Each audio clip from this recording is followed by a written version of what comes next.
माणसाने जीवनामध्ये आल्याचे तरी एकदा तरी वारी करावीच महाराज. महाराष्ट्रामध्ये जन्माला आला, वारी न करता मेला तो मेलाच ना महाराज. वारी करून मारावं माणसाने. वारी म्हणजे काय लक्ष देऊ नाही का? वारकरी संप्रदायाचं सर्वात श्रेष्ठ साधना वारी आहे.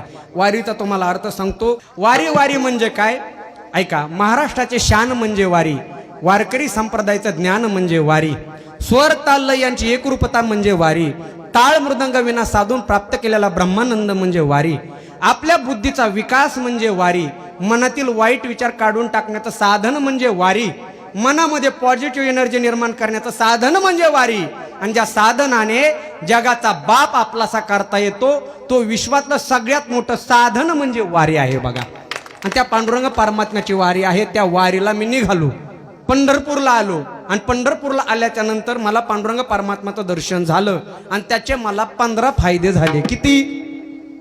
15. आता कोणते कोणते ते लक्ष देऊ नाही का? आपण सगळे वारकरी आहोत, पंढरपूरला आहोत आहे का नाही? पंढरपूरला गेलो, निजाच्या माहेरला गेलो, आणि एकदा पांडुरंग परमात्म्याचं दर्शन झालं. त्याचे तुम्हाला मी 15 फायदे सांगतो, पटापटा सांगतो, लक्ष देऊ नाही का? आता कसे बघा, आपण सगळे वारकरी आहोत, आषाढीला पंढरपूरला जाणार. एकादशीच्या दिवशी किंवा आदल्या दिवशी दर्शन बारीला लागणार. जवळजवळ मला वाटतं 30 तास दर्शन लागतात का नाही? तुम्ही दर्शन बारीमध्ये लागलात, पांडुरंग परमात्म्याच्या जवळ आलात ना, पांडुरंग परमात्म्याला कडकडून आलिंगन द्यायचं. कोणाला? पांडुरंगाला. विठ्ठलाला जर तुम्ही आलिंगन दिलं तर त्याचा फायदा नंबर 1. निळोबाराय म्हणतात, निळा म्हणे आलिंगन आणि देता समाधान जीवशिवा. देवाला जर कडकडून आलिंगन दिलं तर त्याचा समाधान आपल्यालाही होतं आणि देवालाही होतं. देता समाधान जीवशिवा, निळा म्हणे आलिंगन. पण प्रश्न असा आहे महाराज, आलिंगन देता येत नाही. तिथं 2 विजय बघा. सरका पुढं. कशाचं आलिंगन काय? नीट पाया पडून देत नाही. आम्हाला आलिंगन काय आम्ही देऊ शकत नाही. नका आलिंगन देऊ. दुसरा फायदा सांगतो, तुम्ही पांडुरंग परमात्म्याची पूजा करा.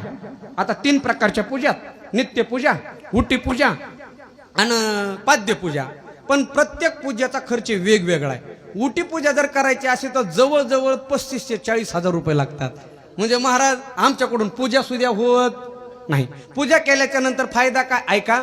पूजो जाता विठोबाशी आणि वैकुंठवाशी ती होती. तुम्ही जर पांडुरंग परमात्म्याची पूजा केली तर तुम्हाला वैकुंठाची गती प्राप्त होते. पण आमच्याकडून काय पूजा होणार नाही. अजून सोपं सांगा, किती झाले? तुम्ही मापले का नाही? हे झाले 2 फायदे. ऐका, तिसरा फायदा सांगतो. पूजा करता आली नाही, तुम्ही दर्शन बारीमध्ये लागलात ना, डोळे भरून फक्त पांडुरंग परमात्म्याचे पाय पहा. याचा फायदा काय? लय सोपा फायदा आहे महाराज. आता कोटे धावे मन आणि तुमचे चरण. आपला मनावरती विजय प्राप्त होतो. देखिले तुमचे चरण आणि निवांत राहिले मन. आपलं मन शांत होतो. हा झाला तिसरा फायदा. पण त्याचे पाय पाहण्यासाठी 30 तर दर्शन बारीमध्ये जावं लागेल ना महाराज. आमच्याच्याने काही हे होत नाही बुवा. आता काय आमची तब्येत साथ देत नाही, नका दर्शन बारीमध्ये जाऊ. चौथा फायदा सांगतो. 3 झाले ना, चौथा फक्त पांडुरंग परमात्म्याचं मुख दर्शन घ्या. म्हणजे असं मुख दर्शन घेतल्याच्या नंतर फायदा काय? फायदा अहो त्याच्यासारखा फायदा तर काहीच नाही. काय महिमा वर्णू आता सांगणे किती, आणि कोटी ब्रह्महत्या मुख पाहता जाते. निस्त्या पांडुरंग परमात्म्याचं मुख पाहिलं तर कोट्यावधी ब्रह्महत्याचं पाप नष्ट होतं. हा किती मोठा फायदा झाला. पण मुख दर्शन सुद्धा करणं लय अवघड आहे. पांडुरंग परमात्म्याचं मुख दिसत नाही, अशा टाचावर कोरकोर बघावं लागतात. अनुभव असं ना. म्हणजे ह्याच्यापेक्षा काहीतरी सोपं सांगा. अजून सोपं सांगतो, मंदिरातच जाऊ नका. मंदिरात जाऊ नका, अजिबात जायचं नाही. काय करायचं? मंदिराच्या बाहेर नामदेव पायरीचं दर्शन घ्यायचं आणि एक उजवी प्रदक्षिणा घ्यायची. उजवी म्हणजे मंदिराच्या उजवी बाजून एक प्रदक्षिणा घ्यायची. याचा फायदा काय? उजवी घेता राऊळाशी आणि जळती पातकाच्या राशी. नाथ महाराज, तुम्ही जर एक उजवी प्रदक्षिणा घेतली ना, आयुष्यातलं सगळं पाप नष्ट होतं. किती झाले? तुम्ही मापलेत का नाही? हे झाले 5. आणि आता ऐका, म्हणजे प्रदक्षिणा करणं सुद्धा आमच्याच्याने होत नाही. नका प्रदक्षिणा करू. 6वं सांगतो, फक्त एक काम करा. मंदिराच्या पाठीमागं जा आणि मंदिराच्या पाठीमागे गेल्याच्या नंतर फक्त एकटा पांडुरंग परमात्म्याच्या मंदिराची पाठ पहा. असं नुसती पाठ पाहिल्याच्या नंतर फायदा काय? पाहता राऊळाची पाठ आणि तीर्थे घडली 360. असं 360 तीर्थाचं पुण्य तुमच्या पदरामध्ये पडतं. महाराज ते 360 तीर्थ कोणते कोणते? हे दुसऱ्या वर्ष श्राद्धाला. हे का नाही 360 तीर्थाचं पुण्य आपल्या पदरात पडतं. पण आता दिसतच नाहीत महाराज पाठ. पांडुरंगाचे मंदिराचे पाठ दिसत नाही. ते बॅनर फ्लॅक्स लावलेले आहेत. अजून सोपं करून सांगतो ऐका. थोडं बाजूला थोडं लांब यायचं. लांब आल्याच्या नंतर 7वा फायदा सांगतो. 7वाच आहे ना. 7वा फायदा सांगतो. लांब यायचं आणि पांडुरंग परमात्म्याच्या मंदिराचा नुसता कळस बघायचा. कळस. फायदा काय? तुका म्हणे मोक्ष देखिल्या कळस. आणि तात्काळ हा नाश अहंकाराचा. आपल्या हृदयातला अहंकार नष्ट होतो. हा कळस पाहण्याचा फायदा आहे. म्हणले कळस दिसत नाही. लय 4-4 मजली बिल्डिंगीत कळसापेक्षा 2 हात पताका उंच आहे बघा पांडुरंगाच्या मंदिराची. पाहिले असेल. नका कळस बघू, पताका पहा. असं पताका पाहिल्याच्या नंतर फायदा काय? पाहता राऊळाची ध्वजा आणि त्याने मुक्ती झाली सहजा. नुसती राऊळाची ध्वजा जरी पाहिली तरी त्याला मुक्ती प्राप्त होते. महाराज ह्याच्यापेक्षा जरा अजून सोपं सांगा बरं. अजून सोपं.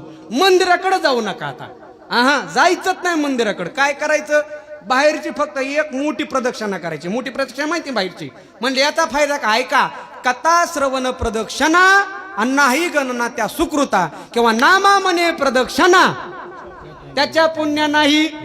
त्याच्या पुण्याचं मोजमाप करता येत नाही. एवढं पुण्य त्याच्या पदरामध्ये पडतं. कधी? बाहेरचे पण महाराज लय धकाबुकी त्याला सुद्या. बरोबर आहे ना.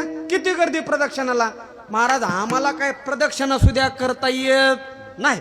नका प्रदक्षिणा करू. मला माहिती लय चाळशीत तुम्ही. नका प्रदक्षिणा करू. फक्त एक काम करा. 1 दिवस पंढरपूरमध्ये मुक्काम करा. किती दिवस? 1 दिवस.